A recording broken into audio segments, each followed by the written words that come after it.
Hi everyone, welcome to NetGate Chemistry. So today we'll solve some of the previous year questions of chemical bonding of GATE exams. So the first question which we are going to discuss says that among the following, the species having seesaw shape is or are.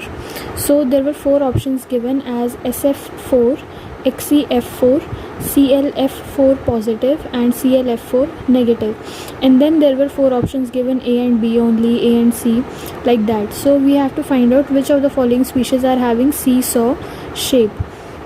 So answers could be more than one also. Okay, so first of all, for seesaw shape,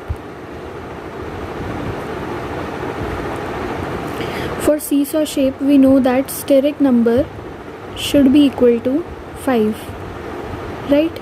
And also there should be 1 lone pair and 4 bond pairs. Now we'll look for the seesaw shape one by one in each of these molecules. So starting with SF4. Now here central atom will be sulfur.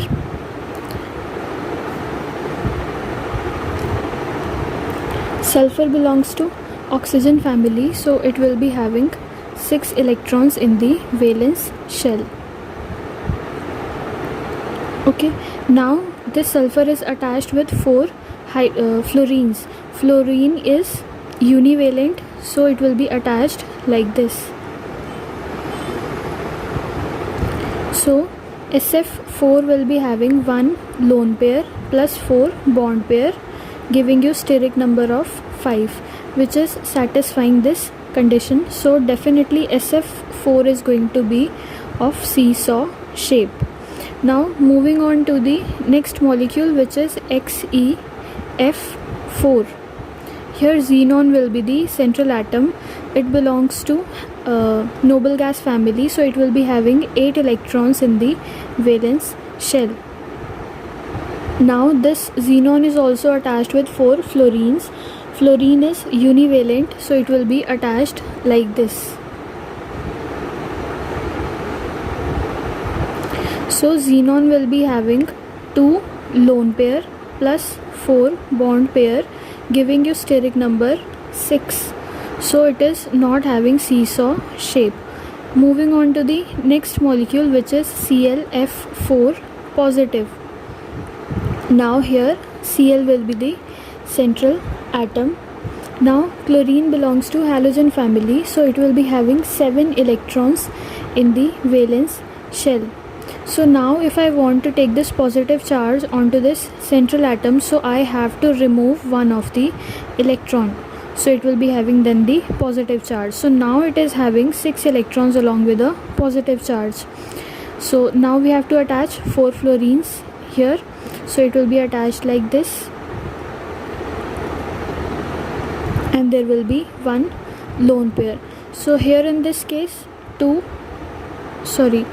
1 lone pair plus 4 bond pair, giving you steric number of 5.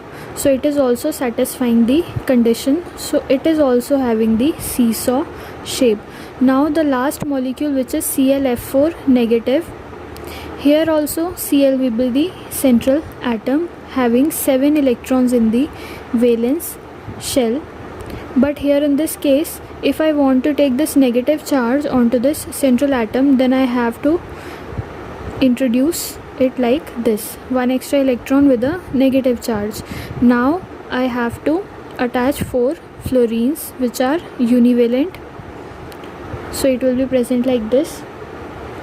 There will be 2 lone pair plus 4 bond pair, giving you steric number of 6. So it is not having seesaw shape. So the molecules having seesaw shape are SF4 and ClF4 positive. So the option having A and C as the answers will be the correct option, right? So now we'll move on to the next question. So the next question says that the shape of BrF3 is, so simply we have to find out the shape of BrF3 molecule. So here in case of BrF3, Central atom will be bromine. Bromine belongs to halogen family, so it will be having 7 electrons in the valence shell. Now this Br is attached with 3 fluorines. Fluorine is univalent, so it will be attached like this. Now it is having 2 lone pair plus 3 bond pair, giving steric number of 5. Right now, if we want to arrange these 2 lone pairs and 3 bond pairs according to Bent's rule, then how should they be arranged? First of all, they are going to have this kind of a geometry, trigonal bipyramidal type of a geometry, but we have to find out the shape of molecule.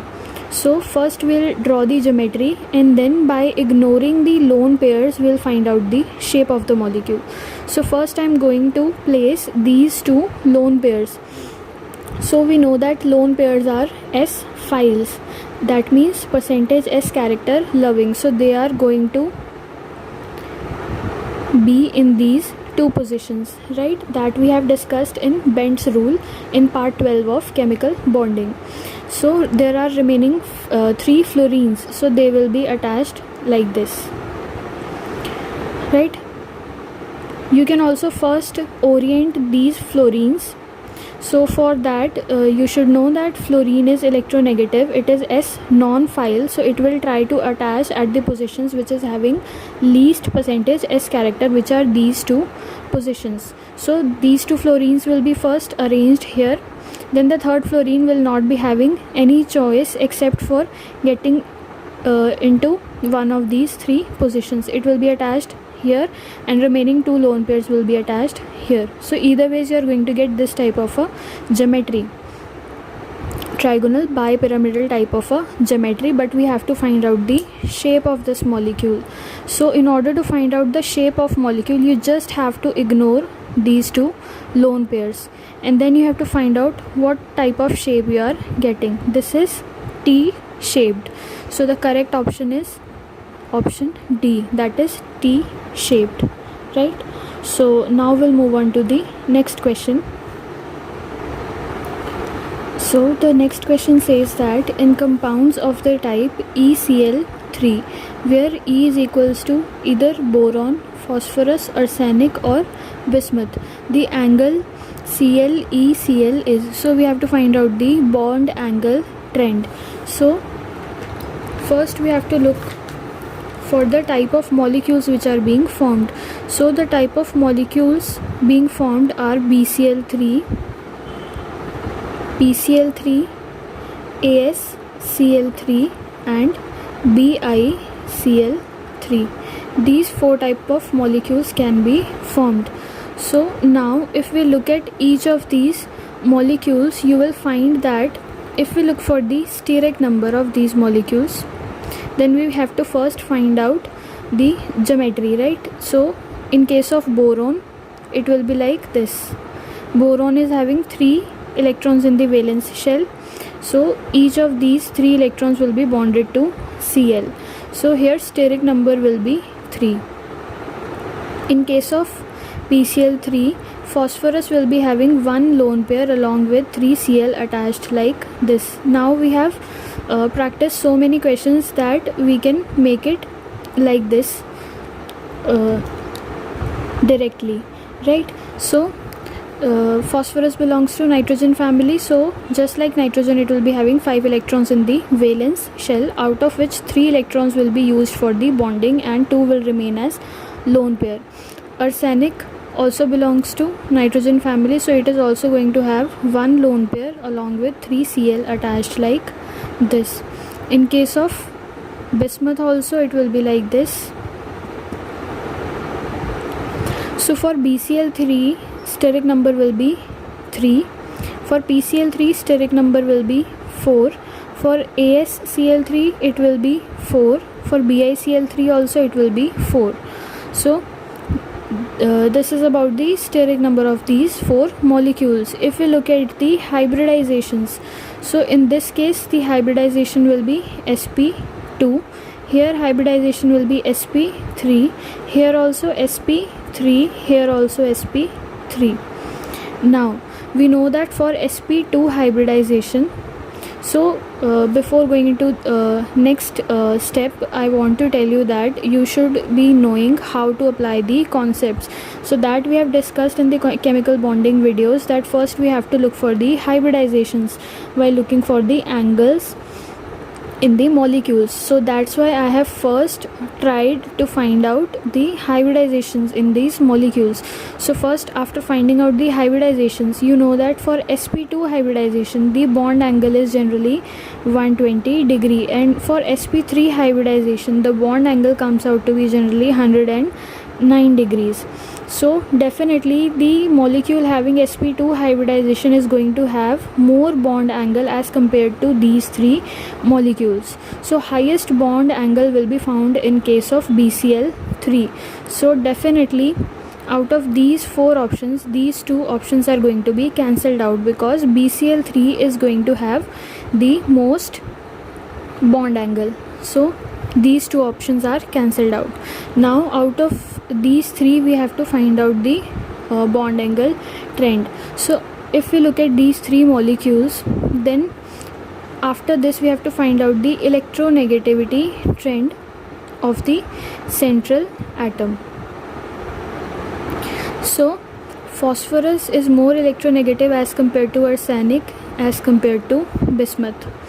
So if the electronegativity of this central atom is more, then what happens?